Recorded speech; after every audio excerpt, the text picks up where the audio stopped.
ప్రజా సమస్యలపై ఎప్పటికప్పుడు స్పందించే ఏకైక పార్టీ బీఆర్ఎస్ శ్రేణులు.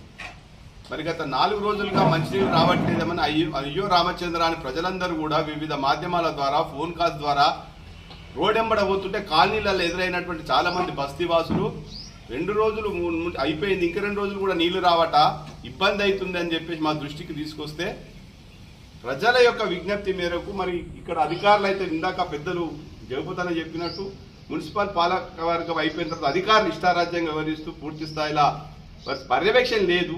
కనీసం కలెక్టర్ గారికి అయినా స్థానిక సంస్థలకు వారు ఇన్ఛార్జిగా ఉన్నారు కాబట్టి కలెక్టర్ గారి దృష్టిలో పెట్టాలని నేను రిప్రజెంట్ తెచ్చింది. మరి తర్వాత కాంగ్రెస్ నాయకులు మెప్పు కోసం మరి మాజీ చైర్మన్ గారు, మాజీ కౌన్సిలర్స్ గారు కొన్ని విషయాలు మీడియా ద్వారా మాట్లాడడం జరిగింది. మీకు అవగాహన లేకపోతే అవగాహన పెంచుకొని మాట్లాడాలి.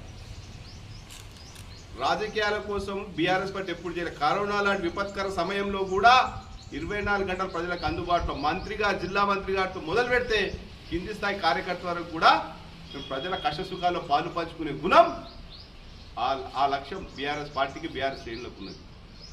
ఓట్ల కోసం స్థానిక సంస్థలను మాట్లాడతారు మాజీ చైర్మన్ గారు. నాట్లప్పుడు రైతు భరోసా, రైతు బంద్ చేసిన గుణం కేసీఆర్ గారిది.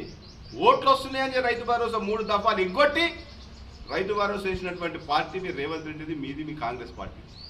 రేవంత్ రెడ్డి గారి నుంచి మొదలు పెడితే ఈ స్థానికంగా ఉన్నటువంటి ఇక్కడ నాయకుల దాకా కూడా అవగాహన లేని, అవగాహన రాహిత్యం మాటలే. ఏం మాట్లాడిన చైర్మన్ గారు, మాజీ చైర్మన్ గారు? ఎప్పటికప్పుడు మేము నిత్య పర్యవేక్షణ చేసినాం, మంచినీళ్ళు ఎక్కడికక్కడ అందించినాం, ట్యాంకర్ పంపినాం, 250 బోర్లు నడుస్తున్నాయి అని మాట్లాడింది.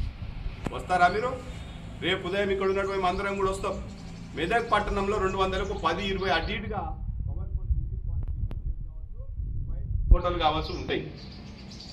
వాటిలో కూడా దాదాపు ఒక 30 మోటార్ల వరకు శ్మశాన వాటికలు, గుడులల్లా, లోపల వాళ్ళ కంట్రోల్లా, వివిధ కుల సంఘాల కంట్రోల్లా ప్రజలకు అవసరం. అంటే ఆ జాతరలప్పుడు, పండుగలప్పుడు, పబ్బాలప్పుడు వాళ్ళ కంపౌండ్ లోపల శ్మశాన వాటిక పోయి నీళ్ళు తీసుకొచ్చుకుంటారండి ఎవరన్నా? మా నవాపేట ప్రాంతంలో బీరప్ప గుడి అని ఉంటుంది, ఊరవుతూ ఉంటుంది, 1 కిలోమీటర్ ఉంటుంది. అక్కడ పోయి ఆ గుడి అవసరాల కోసం జాతర అప్పుడు వాడుకుంటాం.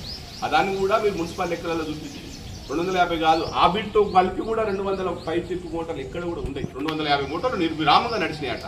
3 ట్యాంకర్లతో ఎట్లా పనిచేస్తారండి మీరు? కానీ మీకు ఎమ్మెల్యే కానీ పూర్తి స్థాయిలో అవగాహన లేకుండా, పూర్తి స్థాయిలో అక్కడ ఏం జరుగుతుందో తెలుసుకునే పరిస్థితి లేక, ఏం జరిగింది, పైపులు వలిగిపోయినాయని మాట్లాడింది. మీకు తెలుసా అసలు అక్కడ ఏం జరిగిందో? సింగూరు నుంచి mission Bhagiratha pipeline Medak పట్టణ అవసరాల కోసం వేసిన క్రమంలో ఆ పైప్ లైన్ తర్వాత